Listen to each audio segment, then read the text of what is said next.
not take more than an hour, so we do not keep you here longer than necessary.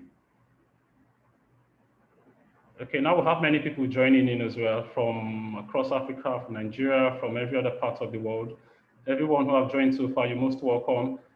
Kindly go over to the chat box and you would find one Google form there. Please fill it and send it back to us. Thank you.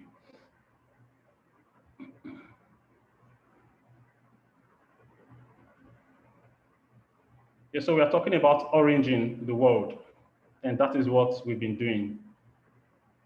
So opening for the past 16 days, which started on the 25th day of November, we have actually been disseminating key messages that talks about the need for us to end violence, the need for us to really come together to end various menaces that are affecting our coexistence as a society and as a community as well. So we've been doing that through e-flyers on all of our social media platforms from day one. And then we are crowning up all of the activities today with this live webinar where we have panelists that will share valuable insights with all of us. Okay, so I'll just go ahead straight to our social media handles. You can please follow us on social media on Safer World Foundation, Facebook, Instagram, and Twitter. Just go ahead and type Safer World Foundation and you would have so many details about us. And of course, to keep you abreast of all of our activities. Do not also forget to use various hashtags that have been designed for today. Not just us now, but every civil society organization, every lover of peace, every lover of goodwill have also been using this hashtag. And so we're continuing on that trend today. So the hashtags are 16 days, hashtag generation equality, hashtag orange the world, hashtag Safer World Foundation. Please, there is a very strong need for us to really stir up the discourse on all social media platforms. So if you're tweeting, kindly use any of these hashtags to join the global conversation.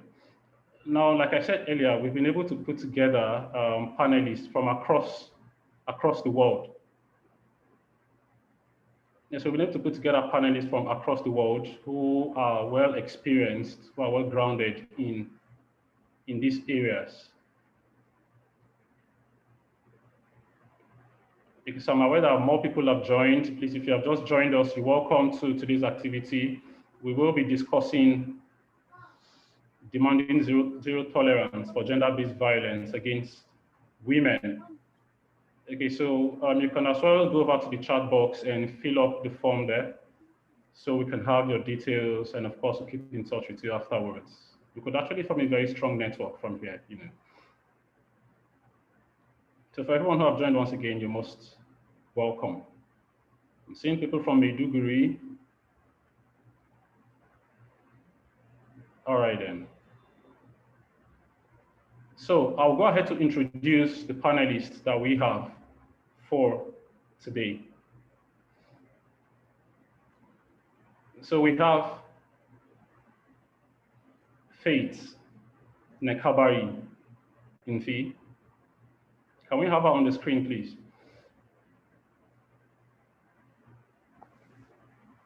All right, yeah, so Faith Nekabari Infi is the program coordinator for public health workforce development, Africa Center for Disease Control and Prevention at the African Union Commission. Faith is actually passionate about rights of girls, about the rights of women, of how community health affects this group of people. So Faith, if you can hear me, once again, I say you're most welcome to today's webinar. Thank you, Henry. It's actually, I'm very thrilled to be here today to share my insights along the lines of gender-based violence and what we can do within our different spaces to begin to address this very critical issue. Over. All right, then. Thank you very much, Faith. Next we have on the list is Oladijo Abiodun. Let's have him on the screen, please. Yeah, thank you. So Biodun Oladijo is an academic with the University of Port Harcourt. He's a sociologist and a public affairs analyst. Has published academic papers in referred journals and has a number of other academic writings to his own credit. His interests are in the areas of gender studies, environmental conservation, poverty, and inclusion. Abiodun Oladijo, you're most welcome.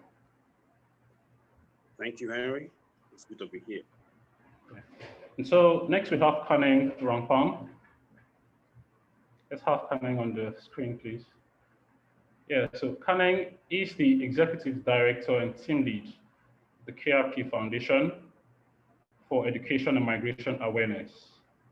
Kaneng is a certified and trained trainer for the Center for Management and Development accredited institution. She also has interest in the areas of gender-based violence, strategies to fight gender-based violence, especially against women and children. Kaneng Rampam, you're most welcome to today's webinar. Thank you. Thank you. I'm happy to be here. All right, and then lastly, we have Dr. Kabura Zakama. Dr. Zakama is the regional coordinator for the Northeast Nigeria in the Foreign, Commonwealth and Development Office.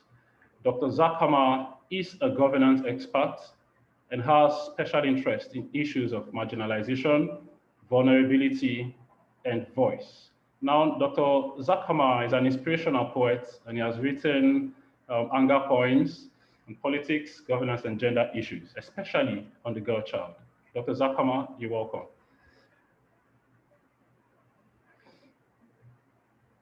Dr. Zakama, can you hear me? Thank you, Henry. I believe passion is everything. Certainly, it is. Yes, I can hear you. Thank you very much. All right, thank you very much, Dr. Zakama. Yeah, so I'm happy to be here. Yeah, thank you. We're also happy to have you here. So please do not forget to follow us on our social media handles.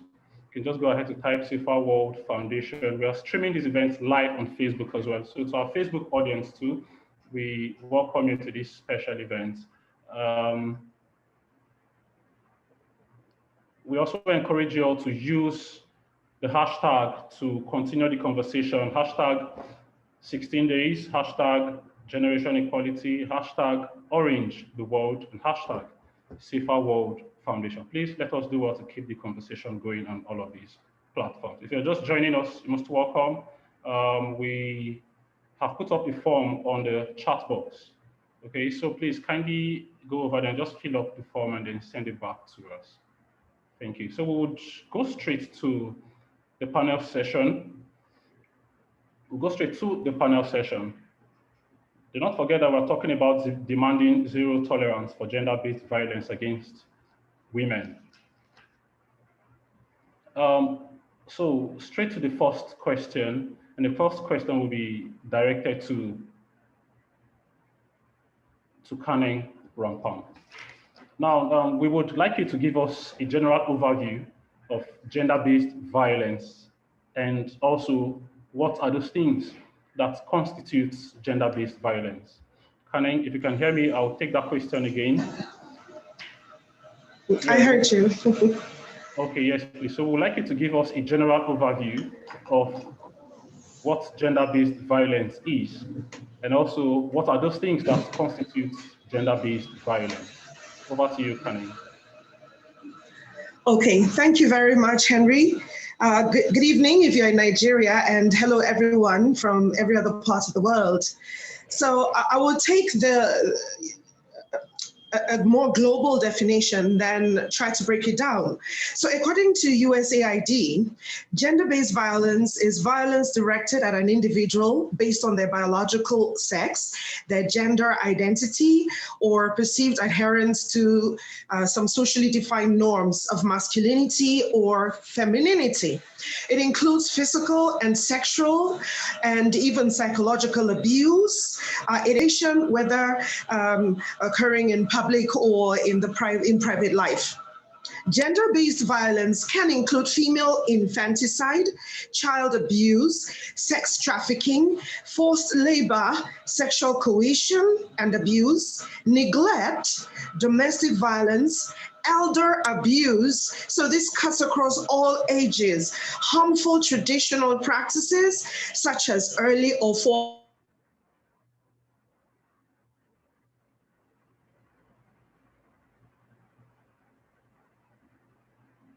marriage, honor. Yes, hello. Yeah, hello. We can hear you, please. Go Hello, ahead. Henry. Yeah, hello. Okay, yes, yes. Yeah, we can hear you, please.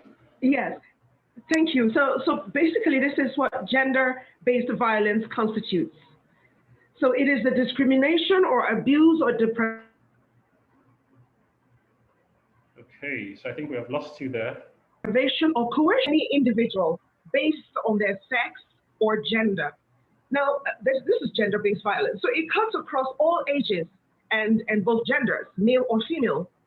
However, we have violence against women as a form of gender-based violence.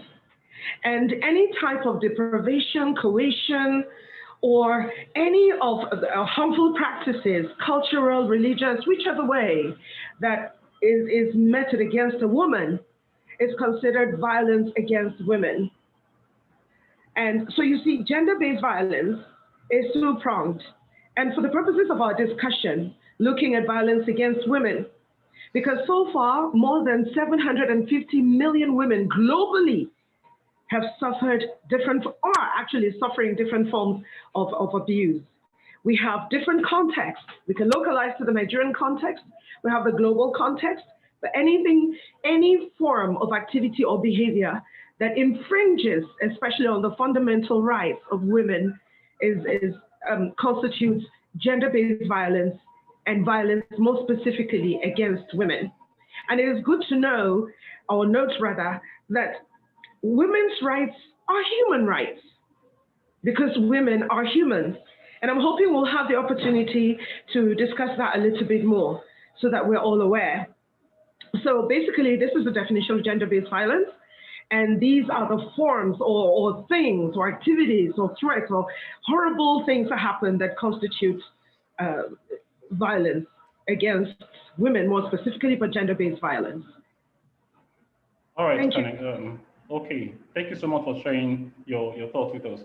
Now, you actually made mention of over 750 million women globally that have suffered one form of violence or the Sorry, other. currently suffering, yes. Yes. Okay, thank you very much. Now, why exactly do you think that violence against women is more prevalent in our society as against the men folks?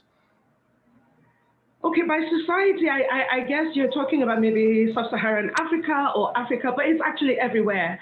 A few years ago, the global indices for Human Development Index said the worst place to be born a woman, #1 in the world, was India, right?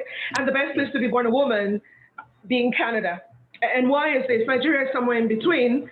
Many African countries are not too far from where India is. Why? It's because of gender roles and the quality of life of the woman. In simple English, the value placed on the female. Now here's something we all need to understand. Gender is an ongoing discussion and it will never end for the next 1,000 years. Why? Because gender is not necessarily the physiology, but gender is actually the role that we assign either a male or a female. Now come to, let's say, the African context or the context of a developing country. Let's use Nigeria, for instance. 100 years ago, we were predominantly farmers, the majority of the population. We probably had 20–30% of the population going into white-collar jobs and about 50 to 70% of the population going to farms. So we had roles that were defined. Women would do the cooking, men would do some of the heavy lifting on the farms. But that has changed. Fast forward 40, 50, 60 years. It has all changed. The farm is now where you and I are. In fact, it is constantly changing. 40 years after independence, for instance, you probably had 60% of educated people working in offices. not the farms as we know. And that's why over the years we say, oh, it's about 20-30% of the population is actually feeding the rest of the population because they're the ones doing the farming. So the new farm has become the office. You're sitting in one right now, and I'm in another. Then thanks to technological advancements and things called Google and online and Zoom, now the new office, and thanks to COVID-19, the office has still changed, right? Which is the new farm. So the gender discussion is ongoing. It's a continuous one because it's not necessarily about male or female. So how are we structured in our homes? How are we structured in our offices? If you work with a woman in your office and you tell her she cannot marry or have children because your office is a bank or whatever it is, and she cannot have children for another 10, 15 years, that is already violence against that woman. Or you have women of childbearing age working in your organization and you don't have a creche and they're bearing children. I have worked in an organization that asked me to go on a compulsory maternity leave without pay. That is already violence against me. And when I returned to work, I had to cut it short because I needed the money. So I hired a nanny and I had to take my baby to the office. So I basically had to make my car the creche. Can you imagine what that means? That's affecting more than just one life. Then we look at our cultural practices. And when we look at, like I said, the way the family is structured, you know, from the family unit to the office, it cuts across. So violence against women is almost in every corner and every turn, just like you have discrimination against people living with disabilities. You know, we're creating organizations, creating systems that are not considering the role of the women. But bottom line is, there's less value placed on the woman, on the female child. I believe that's the best way that people can understand violence against women. And it takes all the forms that I mentioned: disinheritance, rape, you know, the sexual power, being denied sexual and reproductive health rights. The list goes on. All right, Karen. Well, thanks so much for sharing those very wonderful thoughts with us. Now, this brings me to my next question, which I would be directing to Abiodun Oladijo. Mr. Abiodun, please, this question is for you. So it says, given the widespread of violence against women, do you think that there is a lacuna in the family and value system in our society? If you can hear me, Abiodun, my question is, given the widespread of violence against women, do you think that there is a lacuna in the family and value system in our society? Right. Wearing for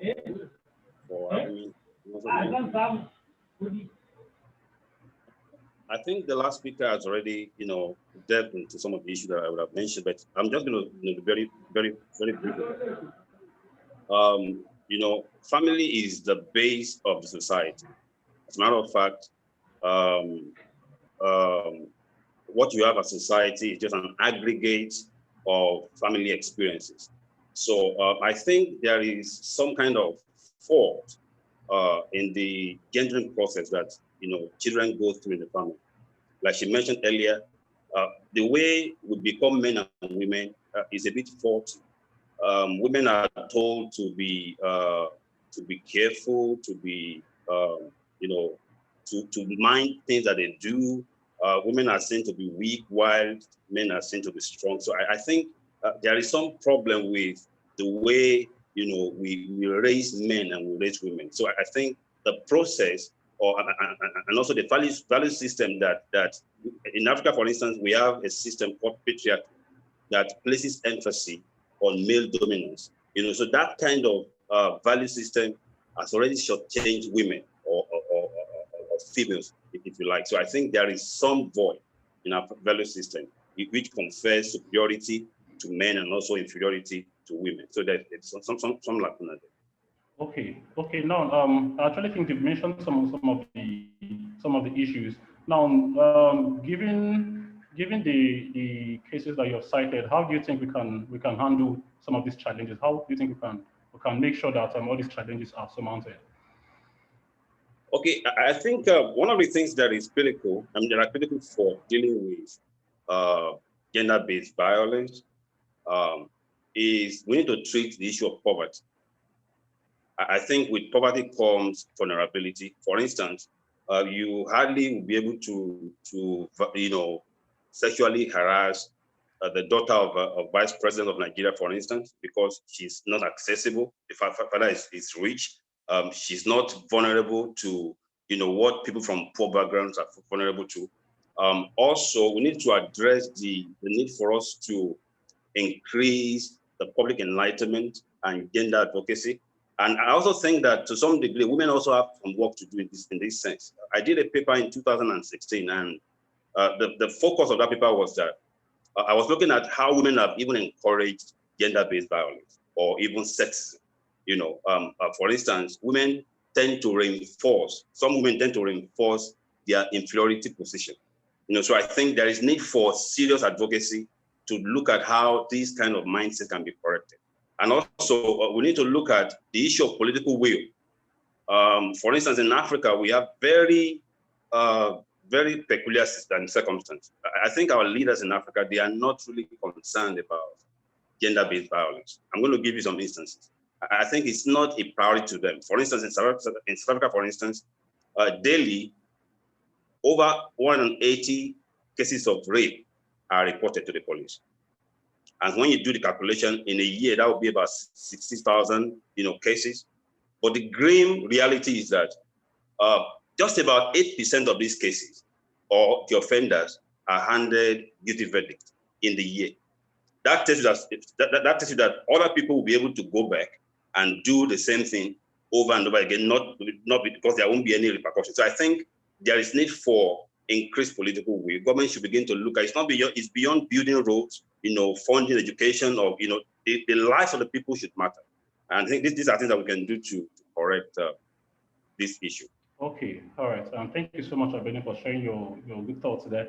Now, from your own response now, you actually touched on something that would need very, very critical explanation going forward. And the question will be directed to Kanek again. Now, Kanek, I will be asking you this question, and it is, what are the roles of women groups in eliminating or curbing violence against women? Now, what are the role of women groups in eliminating violence against women? Now, we're actually talking about women groups. We're relating it down to the grassroots now, talking about women groups in our communities, women groups in our villages, in our tribes, even in our places of worship. Okay, I'm trying to understand your question. Do you mean what women's groups should be doing, or what women's groups are already doing? What women groups should be doing and what they are already doing. Yeah, so you can just put them together, please. Okay, I can tell you that women such as myself, belonging to a number of advocacy groups, are already doing something. We have the likes of Professor Olufumilayo of Paramalam, who is the team lead of a group called Queens, which is Christian Women for Excellence and Empowerment. And they actually, a big area, excuse me, a big thematic area for them is working in the area of violence against women and girls. They even have a shelter somewhere. So we have women's groups that are already intervening. They also carry out advocacies in schools. They are also, along with us, we're partners. We also work closely with a coalition of women's associations called FOM1, which stands for Federation of Muslim Women Associations. Excuse me. Excuse me, I have a bit of a cough. Yes, the Federation of Muslim Women's Associations of Nigeria, FOM1, and we also work closely with RAPA, which is a women's rights advancement group. And RAPA has, for about 10 years, advocated for constitutional changes to provisions in our constitution of the Federal Republic of Nigeria, 1979, for instance, which promote violence against women. We have sections that say right now, if a woman, a Nigerian woman, marry a British man, he does not have residency in Nigeria. I have worked with colleagues who are from different races and different countries who have married, and a particular colleague, I wouldn't mention his name because it may not be fair, but a particular colleague who's been married to a Nigerian woman for over 20 years, he's white, he's British, 20 years, but each time he's coming to Nigeria, he has to get a visa to visit his wife and family in Nigeria. Our law provides completely different for the men. If you're a Nigerian man and you marry from any part of the world, the woman, your wife now, has automatic citizenship, residency and citizenship in Nigeria. Then the Constitution also allows the punishment of women by their husbands. And that's already promoting gender-based violence. Then, you know, there's a number of provisions in the Constitution. Now, RAPA is a group that has been able to put a number of other women's groups together and has championed the changes in the Constitution, because saying a man can punish his wife, which is a bit vague in itself, is already giving the man permission to beat down his wife. And we have recorded a number of cases of fatal beatings of women or attacks from men. My organization has also been able to compile, based on different researches from great Nigerians, especially our researchers, the number of fatalities, women dying in the hands of their husbands, even their children and co-workers in Nigeria, you know, and that's gender-based violence in different forms and at its worst, because it leads to fatality. So we have a number of women's organizations that have, you know, gotten up for over a decade to look at our constitutional provisions, to work at the family level. A number of organizations, women's groups have gone into schools. We also do that. Our partners, Queens, create clubs that are called the gender clubs and, you know, girl empowering clubs, so that young people can begin to understand the dangers of gender-based violence. And let me just quickly say that a number of us have been advocating the setup or inclusion of gender studies from primary school, so that our young children, especially our men, boys, will not be obnoxious towards females as boys and continue to be obnoxious towards females when they become decision makers and leaders, so that they understand that gender is role definition, basically. And as society changes, social systems change, and we're adapting that, yes, it should be part of our personal leadership and the way we engage and the way we socialize. We often liken gender-based violence, and more specifically violence against women, which includes exclusion, for instance, in decision-making processes from the family unit down to the state level, as a society running on one leg. Imagine a racetrack, the Olympics, and all countries, 100 meters race, for instance, and all countries on two legs. Then one country called Nigeria, for instance, is hopping on one leg. That's the person who is going to represent us. When the whistle blows or the shot is fired to run, how can somebody on one leg run and reach the finish line? At what point in time? So if we continue to place more value on the male child, like the last speaker talked about patriarchy, you know, and less value on the female child, then in terms of development, we're running on one leg. So we will lag behind, we will be fatigued, you know, and some men have died before their time because of the burden they carry. They have educated wives, for instance, and they will not allow them work, you know, to increase family income. And then they burn out, for instance. So, you know, there are different sides to it. Now, I had wanted to just quickly mention something, make a comment to piggyback on what the last speaker said. He talked about women having work to do. That, you know, I've heard people say women are part of their own problems, or women are the ones promoting or encouraging gender-based violence or violence against women more specifically. Yes, I agree to some extent, but here is what actually happens. It's a psychological issue.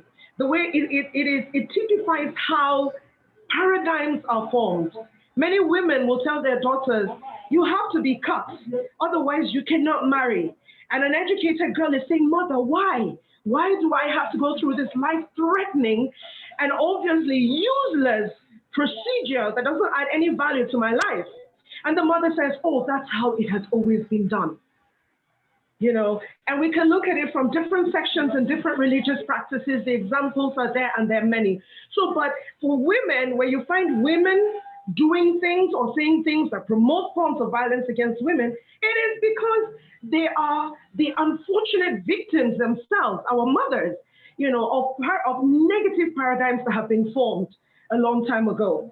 So, and yes, so in conclusion, concerning what women are doing or women's groups should be doing, it continues. So we're advocating for gender-based gender studies at all levels. We're advocating for increased inclusion in all processes.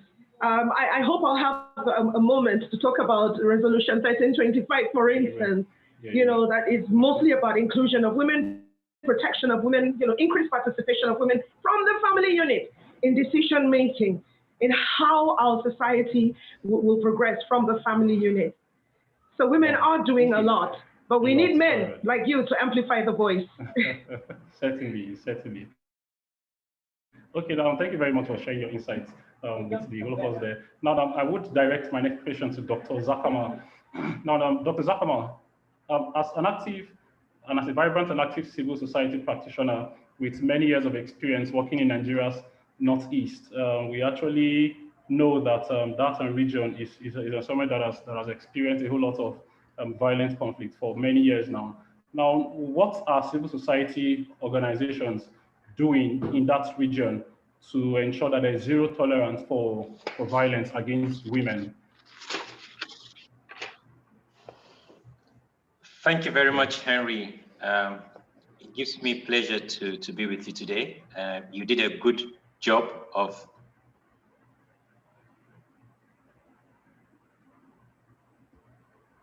putting my young picture. So, but realize that civil society has a big role to play. And I'm bearing in mind the fact that we are discussing zero tolerance. Yes, that's right. Therefore, there are a lot of laws that civil society has been playing.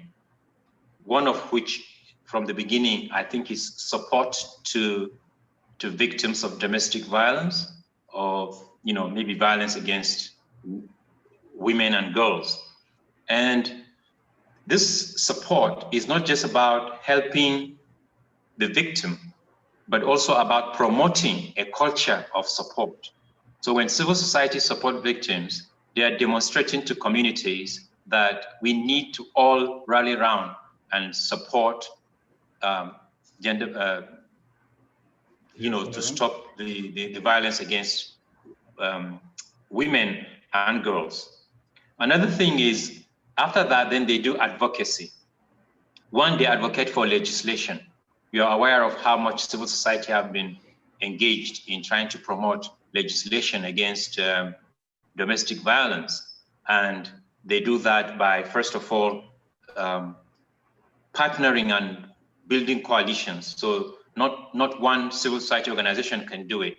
We all have to band together so that we have a big strength to do that. Another thing that civil society has been doing here is ensuring the enforcement of legislation. I know that legislation varies across the nation. Some states like Lagos have specific laws against domestic violence, while other states do not. But civil society organizations have been coming together to ensure that these laws are being enforced. Then, in enforcing that law, sometimes it's about providing the right environment, but other times it is about ensuring that perpetrators face justice. Perpetrators are brought to book, and therefore they don't just say that you enforce the law by providing the right environment, but you also make sure that the perpetrators of violence against women and girls are prosecuted. Then there is the issue of women empowerment. You are aware that if we empower women, it will lead to better chances, as some of the speakers have already said. So a lot of civil society organizations are building programs that empower women, whether it's through education, through economic opportunities, but they are doing all they can to empower women. And that's a big role for civil society. And then finally, there's the aspect of monitoring what's going on in that sector.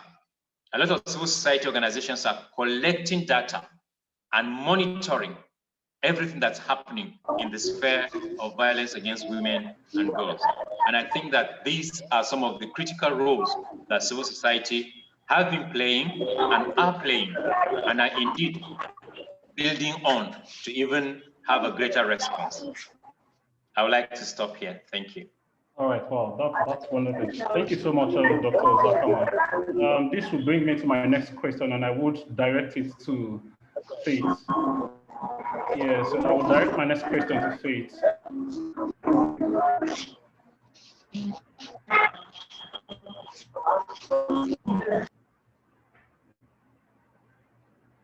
Yes, so my next question will be directed to Faith.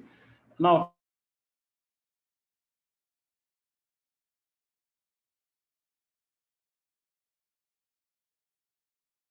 gender-based violence. Now, what are the risks of these issues and how does it affect the health of communities, especially at the rural level? If you can hear me, Faith, my question is, at the high point of conflict in parts of Africa, there is usually a surge in sexual and gender-based violence. Now, what are the risks of these issues and how does it affect the health of communities, especially at the rural level? Thank you, Henry, for that question. With your permission, I would like to keep my video off. My bandwidth is quite low here to enable me answer your questions without internet hitches. Over. Okay, so in terms of how conflict, so as you very well know, and this is almost public knowledge, conflict, gender-based violence is an issue of public health concern, quite recognized internationally, whether in a conflict or a non-conflict setting. However, in a conflict setting, the risk, and when I say that, I mean the risk on the individual and the community levels are quite exacerbated. And some of this conflict in itself is a risk. However, attitudes and beliefs are underlying causes of gender-based violence within that community, and especially one beliefs that promotes discrimination and violence against women during or post conflict.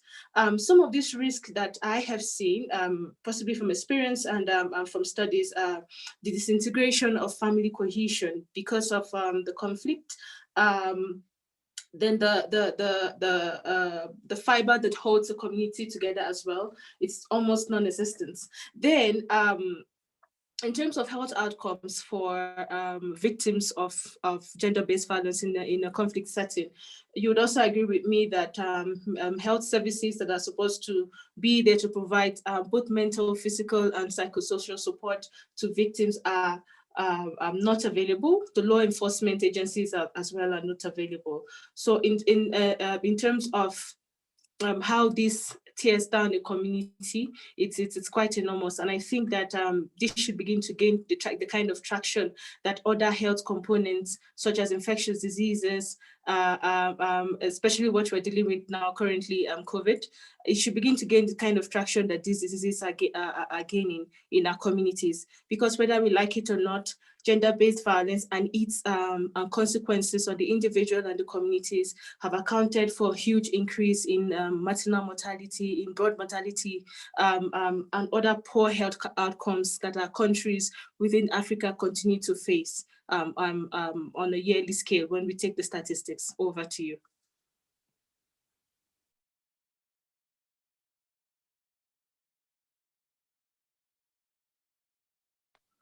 Hi, Henry, can you hear me?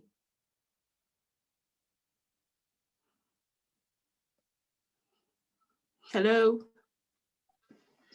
We had you, but I don't know if the Secretariat has an issue. Okay. There's no response from his end, so. Yes. It's probably having internet challenge. Yeah, it's hectic at this time. Yes, I believe the heavy traffic online. Yeah, yes, that could also be it as well. Yeah. I think it may not be bad if we all turn off our videos to save the bandwidth, and probably turn videos on at the end for a group picture or something. Yeah. Yeah. Okay, that's fine.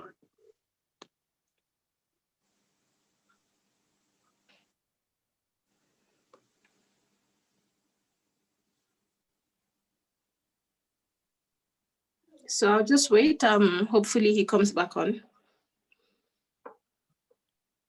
Yeah. If you cannot hear me, I am back. And really apologize for the glitch. Hi, I will Henry. still direct the yes. Yes, okay. I will still direct the next question to you. Okay. And the question is, are there public health regulations that offers help to victims of violence, especially at the rural communities? Like, are there public health regulations or policies, that favors victims of violence, especially those at the rural communities? Thank you very much, Henry. I would be taking that question on a continent-wide outlook. First of all, there's the Agenda 2063 of the African Union, which looks at a more prosperous, a more integrated Africa, and it touches strongly on the health outcomes and health in its holistic sense. On all areas of health, improving the health of Africans in all countries. So that Agenda 2060, the African Union Agenda 2063, touches on gender-based violence as a key issue and an issue that must gain international concern. And secondly, as well, is the Africa Health Strategy that looks at both issues around infectious diseases, chronic diseases, as well as issues around injury where gender-based violence is categorized. And generally, again, while there are not very narrow policies that addresses public health complications around gender-based violence at the rural level, there are certain approaches that I would recommend in dealing with issues on gender-based violence and its consequential health outcomes. The first would be getting started, understanding the context. And in doing so, we want to build awareness of the need for a health systems response to violence against women. And for this, COVID pandemic is a very good example. What we've seen with the lockdowns and the stay-at-home policies is a surge in gender-based and intimate partner violence. So now our response as Africa CDC is beginning to then touch light on how to mitigate gender-based violence, understanding that the impact of this pandemic as well as conflict is quite disproportionate for men and women. So this must be taken into consideration. We must begin to build awareness. We must intensify our efforts towards creating the very needed awareness on gender-based violence generally against women and girls. We must then build advocacy plans, analyze the situation, and then make appropriate plans. Then in terms of strengthening health services, which is quite key, our health systems in Africa are quite weak at the moment. And if we have health systems that are able to sort of address some other public health emergencies, more often than not, issues around gender-based and partner violence are quite excluded in some of these programs. So it's quite important that health systems, services that address the need for victims of gender-based violence should be incorporated. Then we need to strengthen the workforce. It's one thing to have services provided to these victims. It's another to have very skilled individuals that first understand the idioms of distress of these victims and then understanding an approach or adopting an approach that works best for them. It can't be a one-size-fits-all approach. It has to be tailored to fit women and girls in their different contexts. Then strengthening infrastructure and the availabilities of supplies. What are the needs, especially in the context of conflict? You would agree with me that a lot of times these women and girls who are sexually abused and are faced with all forms of violence are dependent on the aids that they get in a conflict setting, in a setting where their family support has been broken, in a setting where they're separated from their family and their broad support system, the ones that, their networks that exist within that community. So in that case, they become very vulnerable to these external factors that exposes them to violences of this magnitude. Then I'll delve very quickly into leadership and governance. It is important that we develop narrow and tailored policies. Narrow in the sense that the policies are quite focused on addressing all forms of violence against women and girls. And then in terms of governance, there's a clear coordination mechanism as well as accountability frameworks that ensures that these policies and programs and interventions are actually doing what they're supposed to do. While we have all of these we want to ensure that we have the appropriate funding to ensure that we are able to drive these policies, these interventions to the level that it should get to, and that is the very rural level, leaving no one behind. Then lastly, strengthening evidence and scaling up. We must ensure that as we design these programs and these policies, women, victims who have been faced with this level of violence are brought in the design as well as the implementation phase.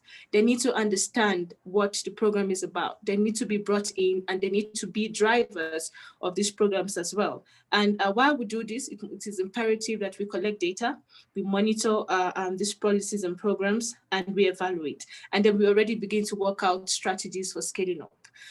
In the Nigerian context, I'm not sure there is a very active policy against gender-based violence in that context. But I'm saying this, that it is quite important. It is imperative at this time of our lives as women and as people who are concerned for our future, the future of our children's children, that we must lend our voice and lend credence to the fight against gender-based violence. When I say we, that includes the men. We all have critical roles to play, and it is important. We have to do it now. Therefore, investing in health systems, one that caters for health, for the health of victims of gender-based violence, and strategies for mitigating and avoiding subsequent violence against women is encouraged. Thank you so much. Okay, wow. Thank you very much, Faith, for giving us that perspective that covers the entire continent as well. Now you have actually called out the men as key partners in the fight against gender-based violence. Kaneng has also called out men as key partners in the fight against gender-based violence. Before we take the next question, before Dr. Zakama will give us his response to the next question, let me let our very wonderful and esteemed participants know that if you want to ask questions, if you want to make comments, you can do what to raise your hand, and we'll give you the opportunity to do so. You can also type your questions in the chat box. If you actually want to speak as well, you can just indicate by raising your hand, and we'll give you the opportunity to do so.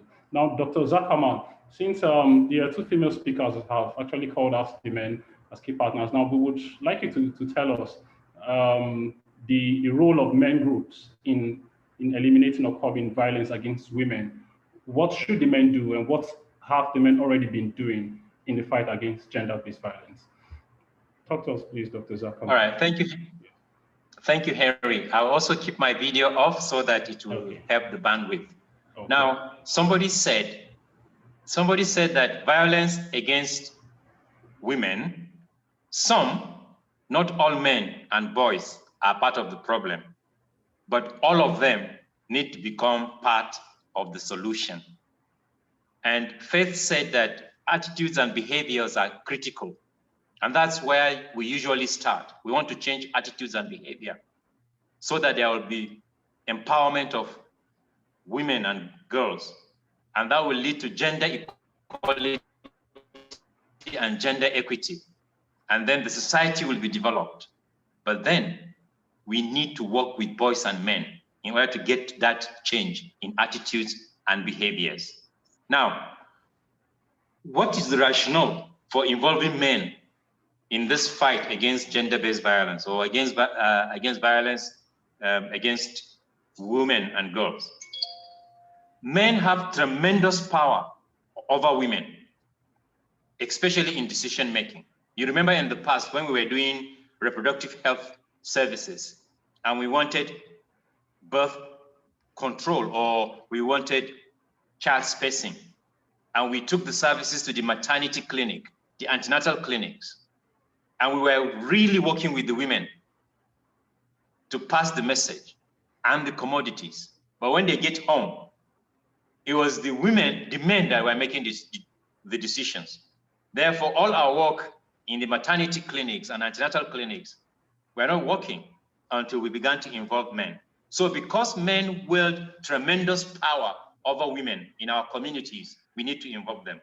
There is also the need for us to ensure that even though women are getting empowered, we don't keep the balance still tilted to men. And in addition to having tremendous decision-making power over women, men also have control over resources. So if we work with them, we're sure that decision-making, the attitudes and behaviors, as well as control over resources, will support our work. But why should men be motivated in this work? One, because of the relationship that they have with women. If women are damaged, men are also damaged. And therefore, men must be involved in preventing violence against women and girls. Another concern is for personal and family issues, or rather concern for family and personal issues. Many men are concerned for their children, for their families. Therefore, it should motivate them to ensure that there is no violence. There's no gender-based violence. And then we can appeal to men's sense of justice. If men want to see justice in the society, then they should be motivated to stop gender-based violence. Some of the principles that we can adapt in terms of the role of engaging men and boys in the fight against gender-based violence is that we need to be committed to women's human rights empowerment. We need to have a broader context of human rights and justice. We need to ensure that men have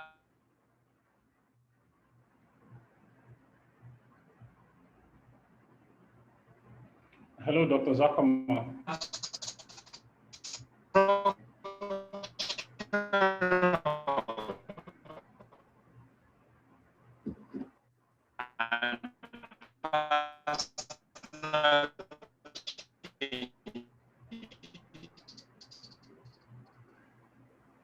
Okay, Dr. Zakama, yeah.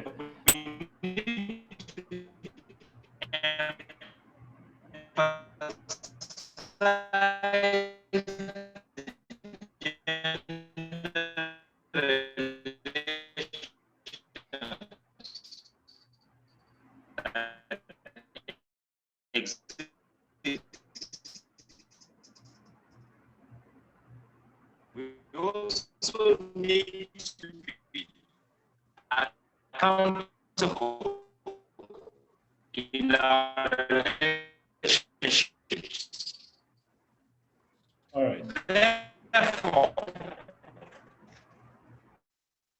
we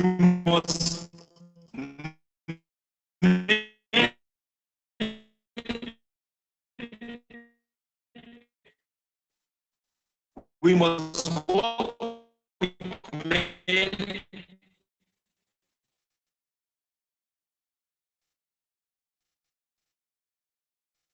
that are perpetrating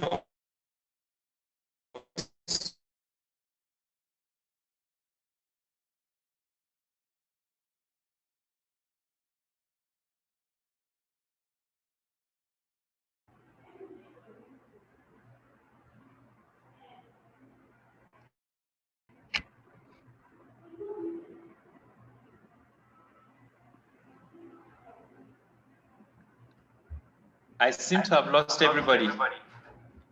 Oh, we're here. We're together with you. No, we're here. Okay. Well, let me summarize and say that these 4 strategies could be roles that men can play in this matter. One, as I was saying, and other men can reach them and show them, work with them, and show them the right way that a man should behave towards women and girls. We should also involve men in prevention strategies. As I mentioned, when we were trying to do reproductive health and we were targeting women at antenatal clinics, it didn't work until we started working with men So in this matter, we don't just work with women and victims of gender-based violence. We also need to involve men in the prevention strategies. We don't have to wait until violence has been perpetrated before we involve men. Then men can be service providers. If we train men as service providers, it can create a ripple effect. You know how men are. The ego is a big thing, but when they see other men working against violence, then they will also be involved. And then we need to appeal to men who are leaders in the nation, leaders in companies, families, business units. We need to work with them, and then they can play a better role in preventing gender-based violence. And that should be on the basis of zero tolerance, completely zero tolerance. Okay, then thank you so much, Dr. Zakama. Our participants, if you have questions, if you have comments, you can raise your hand and we would give you the opportunity to say them. Now we have Sarah to Joshua. Can we please unmute Sarah to Joshua to make her comments, please? Please, let's just try as much as possible to make it brief. Sarah to Joshua, you have the floor now. Yes, good evening, and thank you for having me join this meeting. Just a correction. We usually refer to persons who have gone through some kind of gender-based violence as survivors and not as victims. So I don't know, maybe going forward, it would be nice to address them as survivors, because they've actually gone through what they've gone through and they have survived and they have come out of it. Okay. When you say victim, it takes away their power and, you know, makes them more vulnerable. So maybe just going forward, it would be nice to address them as survivors rather than victims. That's just my addition. Okay, thank you very much, Sarah Joshua, for that observation. Okay, we also have the form, the Google form. Kindly fill it if you have not done so. Kindly fill it just under the chat box and send it back to us, please. So if you have more questions to take, other participants, you can do what to raise your hand and you have the floor. Before we go ahead to take final comments from our participants, please. If there are comments, questions, you can do what to raise up your hands while we go ahead to take last comments from our panelists. Okay, I'm not seeing any other hand raised. All right then. But however, you can as well put down your questions, okay? Someone has a question. Maigalisa Johanna, can we have your question, please? If you would want to speak, we can do what to unmute your mic. And so yeah, I just did. Hello. Okay. I am so happy to be here. I was invited by my friend, Chris Obona, and it's a pleasure to sit down and listen to the tides change in Nigeria in terms of talking about subject that is not discussed in public in most cases, which is like gender-based inequality and suppression. My huge question here is with regards to culture, which is what African SQs have always been based on, like trying to use culture as a way of suppressing women in their demand for equity and equality. What do our facilitators have to say? What is the approach or model being used to tackle the barrier of patriarchy in terms of culture and how kids are raised? That's number one. And number two, there is also our mothers, like one of the facilitators said, are not helping matters because probably they have gone through the indoctrination and stigmatization from birth to put their kids in the place they belong. So what other programs or like approach are being met to sensitize moms as well to raising kids, to empower their girl child and raise boys to respect the view of women? Thank you. Okay, yeah, so Johanna, are there specific panelists you would want to address your questions? No, I'm just putting it out to the floor because I believe that if I address it to a particular panelist, that someone else may have a better answer. And because I did not direct it, could be different. That's fine. Okay, then that's fine. Yes, our panelists, if any of you wants to take on the question, please, you can have the floor. Or if you want him to repeat the question, he could as well do that again. Margalisa, can you please? Okay. Yes, if you don't mind, can I jump in? Yes, please. Go ahead. Okay. Thank you, Margalisa, for your two-pronged questions. They're like two in one. How to end patriarchy and how to encourage women to change the existing paradigms. I would quickly speak from a neuro-linguistic angle by saying that we need to change our values. We need to change our filters, actually, to be able to change the current status, the status quo. We need to re-educate our people. We need to re-educate moms. We need to rebuild their confidence. Our filters, which are our values, our beliefs, our decisions, our experiences, they all form how we process reality. Our upbringing, significant emotional experiences, and environment all affect how we process reality. So our mothers have been part of these very negative reinforcing loops because the environment has affected them and all the cultural norms and all that we've mentioned. So we need to begin to change the narrative by changing our environment, influencing the environment, and influencing how children are brought up, and also influencing how curbing negative practices that lead to very negative, significant emotional experiences. All human beings process reality using generalization, deletion, and distortion. In English, we are influenced by our experiences and values and decisions and our meta-programming. So if we want to change any set of outcomes or results, we actually need to go and begin to change the values and experiences that people are having now, but especially the values, those broad concepts that determine what we believe is good and what we believe is right. Now, it is believed that these concepts, the values, the filters, and all of these technical terms I've mentioned actually contribute to very negative and delimiting and disempowering thoughts by women and mothers. So we need to begin from that psychosocial level and in more practical terms, targeting women's groups in different communities. We have structures all across the world, all across Africa and Nigeria, and we can begin to work with these groups, getting experts who do understand things like neuro-linguistic programming or how to offer psychosocial support to begin to change the narrative.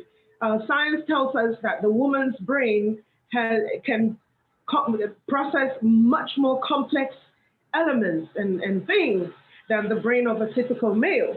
So science is telling us that the typical woman's IQ is probably even higher than that of a man. So when we begin to have conversations like that and begin to empower our mothers, who would in turn empower men and empower girls by believing in themselves, I believe we can begin to change the way things are. Okay. So just to take it from that angle. Okay. Thank you very much, Kanin Rongpam. I can see the hand of Chris Obona up. Kindly unmute Chris Obona, please, to share his thoughts with us. All right, thank you very much. Good evening, everybody. I'm happy to be here. Wonderful flow of conversation and newer insights. I've seen that there are a lot of call out to men to support this discourse. So a key question I would want to put out would be this. Do we really think, anybody can answer this, but we can also throw this to the male folks that we have as the panelists. Do we think we need to redefine the concept of masculinity as it relates to gender-based violence, gender-based discrimination, and gender-based issues and concerns and discourse we're having? The concept of masculinity as we understand it or as we have understood it over time, do we need to reconstruct this concept? Thank you. Over. Okay. So the question was directed to mainly the male panelists, Dr. Zakama and Abiodun. Can we have one of you or the both of you throw light to this question, please? Okay, Henry, I think that goes without saying. We have to redefine masculinity. It's for instance, I was watching a documentary recently, and I saw a lady who was going to learn how to be a mechanic, and she said when she first started, people were like, what are you doing, thinking about, being a mechanic and all of that. And she has done well for herself over the years. She even has a lot of female apprentices. So I think the traditional beliefs that have assigned roles, I mean, it's a set of roles to females and other set of roles to males need to be, overhauled, need to be checked, because intrinsically there is something that a man can do that a woman cannot do. A woman flies a plane. A woman does practically anything that a man can do. So I think we have to start looking at how we can, demystify some of these what's it called, value system, so that we can move forward. Okay, thank you so much, Yodu. If I can just. Yes, please, Faith. Thank you very much for that great question. And thank you to my fellow panelists for adding your voice. I'm just going to come in from two angles. First, from the angle of equality. And I have a very typical example here. In trying to institutionalize what equality means, at some point last year, I organized a continent-wide leadership and management training for leaders in the space of public health, but targeting men and women alike. And the issue of gender was one of the key critical discussion points. And I liked the fact that I had almost more men in the room than women. And this is because I wanted the men sitting in the room to understand their roles as men, and then understanding that there's no definite line between women and men in terms of gender roles. I think that's where the problem needs to start. I understand, of course, the role that early childhood development plays in terms of catching them young, raising children, especially raising boys to understand that their sisters are their equals, raising boys to understand that cooking is a life skill and not a skill meant for the girls in the home. But then as adults, we have grown with this idea that women are meant to do certain kind of task and then the men are different. But then how do you provoke a paradigm shift in an adult man that understands, already has this as his general outlook on life? So basically the rationale behind that training was to begin to evoke a different kind of thinking in men, understanding that for women to get their seats at the table, they need to play a critical role in getting them those seats. So yeah, it is critical for men to understand masculinity in different contexts. I'm very particular about my explanation. Masculinity in the context of the workplace is quite different from masculinity in the context of the home. You might be a man who emotes towards the woman in your workplace, understanding that she is your colleague, she's equal to you. But then when you go home, your wife is treated differently because then she's your wife, you have paid her dowry, you have married her, there's a legal bond between you two. But it has to be a masculinity that is quite contextual, that understands your role as a man. Men must be involved in this process in every sphere. You must understand this. And evoking a paradigm shift, shifting from the usual, oh, there's a man here and then the woman is below, to an equality kind of outlook would go a long way in changing this. It is a work in progress. We will keep talking about gender issues until we don't have to talk about it anymore. But while we're at it, men have very important role, and we appreciate men who are already working, are coming out of their spaces to ensure that they do all they can in supporting this voice. Over. All right. Thank you so much, Faith. Now we are actually coming to the tail end of today's webinar. We would like to take last comments from our panelists in just 30 seconds at most. Final comments from me. But before we go over to that, you can leave your questions still within the chat box. Subsequently, the panelists would actually go over them and then provide answers, which we can as well share with you in the mailing list that we'll establish after now. So after the panelists give us their final comments, we would like everybody to just enable your camera while we take a group photograph. So for the final comment from panelists, please do make it very, very brief. We'll start straight with Kaneng. Kaneng, please, would like you to give us your last comments, please.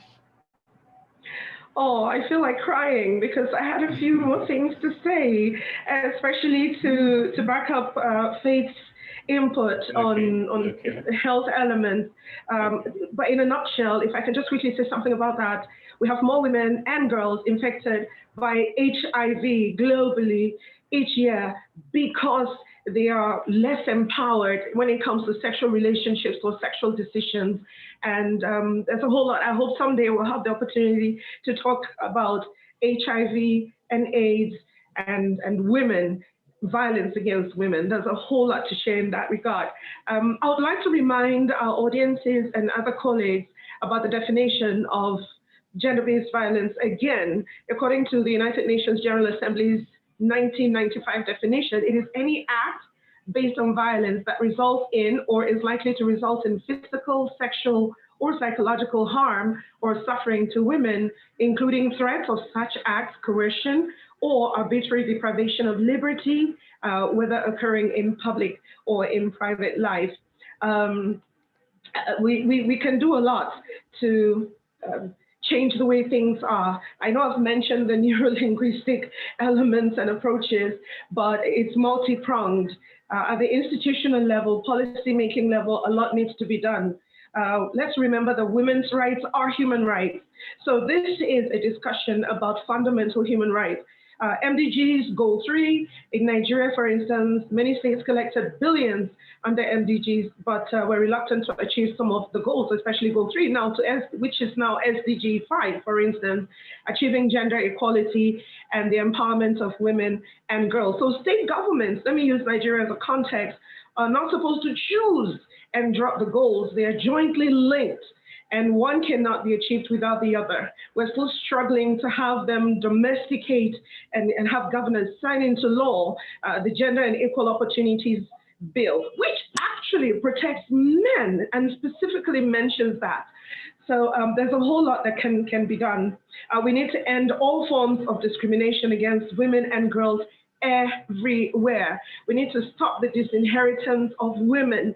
For us to reduce the number of women dying, giving life in sub-Saharan Africa, where Nigeria is currently the flag bearer, having more educated women die here when they're giving birth.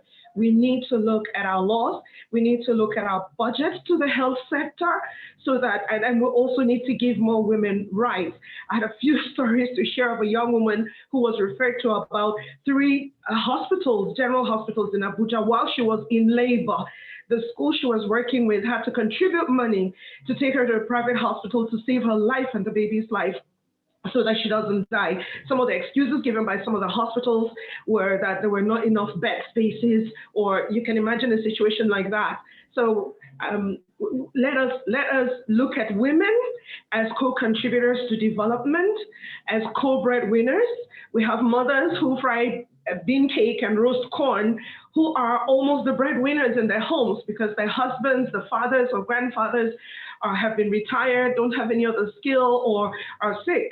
So we also have women who are highly educated and are earning loads of money, much more than their spouses, and are making huge contributions to the economy of their homes and country.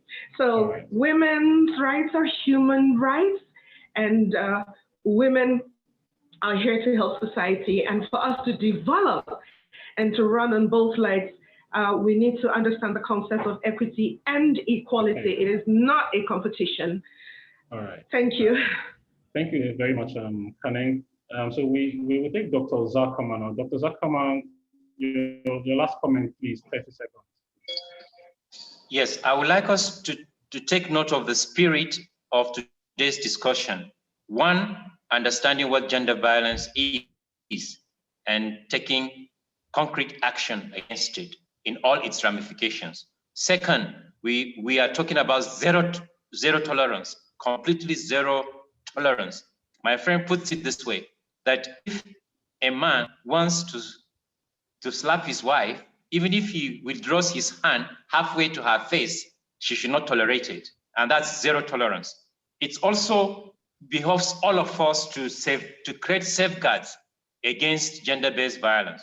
All of us, wherever we are, men, women, boys and girls, wherever we are, whatever we do, we create safeguards against gender-based violence.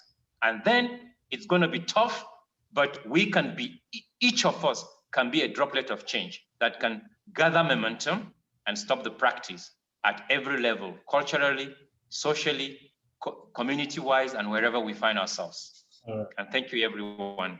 I wish you a very good evening. Thank you so much, Dr. Zakama. So we would go over to Faith now. Faith, can we have your last comments, please, briefly? Thank you very much again for this opportunity to be here. I'll quickly summarize my comments into three. First, we need to do more in institutionalizing gender-based violence services to cater for survivors within our already existing health systems. Secondly, we need to intensify our political commitment, because without it, we are going nowhere. Our efforts will not have the political backing that it deserves. And then lastly, to enable survivors get the services that they need, we must also make concrete strides towards building the capacity, building the workforce that are very, very equipped to provide these services to survivors of gender-based violence. I think in terms of the health outcomes aspect, we must continue to make important strides in these tricky areas. Thank you. Thank you very much, Faith. And then Biodun, please, can we have a last comments? So when Biodun is done, please everybody would all be encouraged to enable our cameras so we can take the good photograph. Mr. Abiodun Oladijo, please, let's have your last comments. All right, thank you, Henry, for having me here. I think I've had a good time. I'd like to stress a bit the nexus between religion and GBV before we close. Even though religion is something that is quite sensitive, but we cannot shy away from the fact that there's a sense in which it has helped to facilitate gender-based violence. Recently, a military man was beating a lady in Lagos or so, and she even stripped the lady naked because she was not, well dressed in his own estimation. So I think that kind of action is rooted in some religious belief. Also, there are instances of corrective rapes all around, for instance, South Africa, for instance, where people are raped because they are maybe lesbians or something. So I think this is where the CSOs need to do some work to talk to religious organizations and talk to them about the need for them to, discontinue those values that have helped to perpetuate gender-based violence. And also they have to also let them know that they have to respond to current issues, because sometimes when people are religiously fired up, the needs to observe human rights take secondary position. So I think we have to really talk about how we can, bring to bear advocacy in terms of religious engagement. Thank you very much. Thank you so much, Abiodun. With this, ladies and gentlemen, we have come to the tail end of today's webinar. We sincerely want to thank each and every one of you for taking out your time. Since 5 o'clock, we've been together, we've been sharing insights, we've been discussing, we've been learning from each other. So we sincerely thank each and every one of you for being a part of this. We cannot thank you enough. We want to thank in a very special way our very wonderful panelists who have joined us from across the world. Kaneng is joining us from Nigeria. Dr. Zakama is also joining us from Nigeria. Faith Nfi is joining us from the AU headquarters in Addis Ababa, while Abiodun Oladijo is joining us from South Africa. So thank you very much for taking our time to share your insights and experience on all of these. We encourage everybody to please enable your videos so we can see your beautiful and handsome faces while we do the good photograph. Our IT personnel, when everybody enables, okay, I'm still seeing some have not enabled yet. I will soon start calling out names. If you've not enabled, I will call out your name. If I'm not seeing your face, I'll call you out now. Abdul Rahim, please, let's see your face. Innocent Madwiki, let's see your face. Patience, let's see your face. His Law, let's see your face. Rachel Nuhu, please let's see your face. Let's see your faces, please. Mrs. Olusoji, can we see your face, please? Innocent Madwiki, please let's see your face while we do the group photograph immediately. Yeah, thank you very much, everyone. Rachel Nuhu, I'm still waiting for you. We need to see your very beautiful face. Mrs. Olusoji, please let's see your beautiful face. Where's Patience? If I increase, I'm not seeing your face, please. Enable. Sarah to Joshua, I'm not seeing your face as well. All right. Sorry, yes, so I don't have lights. I'm out of power. Okay. You're in Nigeria, right? Yes, I am. Okay. Of course, that's the signature, you know. All right then. Patience, we're not seeing your face. Jamila Yama, let's see your face, please. If I increase. All right. Moses, can you please take the picture? If you don't, just give us a signal while we leave. So please do well to follow us on all of our social media handles, Safer World Foundation. Please continue the conversation on social media using the hashtag 16 Days of Activism, Generation Equality, Orange the World, Safer World Foundation. Please let us do well to continue to deepen conversations in our own circles. And the panelists have told us today that the responsibility becomes on all of us, like male, female, irrespective of our religious affiliation. So thank you very much, everyone, for joining in. Kindly follow us on our social medias handles as we continue the conversation. So thank you very much, and we hope that you all have a wonderful evening. Thank you. Thank you. Bye.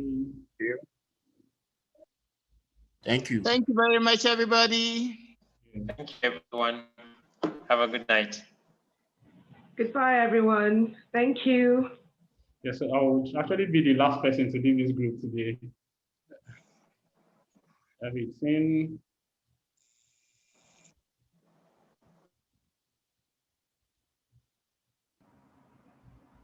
Bye, everyone.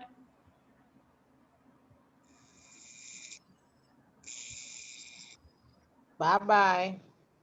Bye, everyone. Bye. Is this Austin? It seems people left. Is this Austin? Austin, you're still in this Lagos. I was going to call to ask you whether you have transferred. I'm still here. Yeah, see, brother. I'm fine now. I do. What's happening now? Okay. Now you're looking like you're suffering.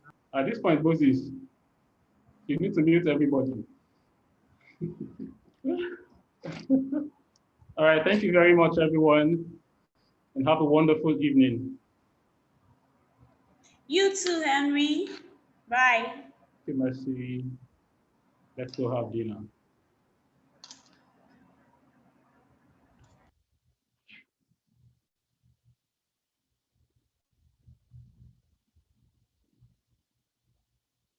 I've been telling us I go tune in.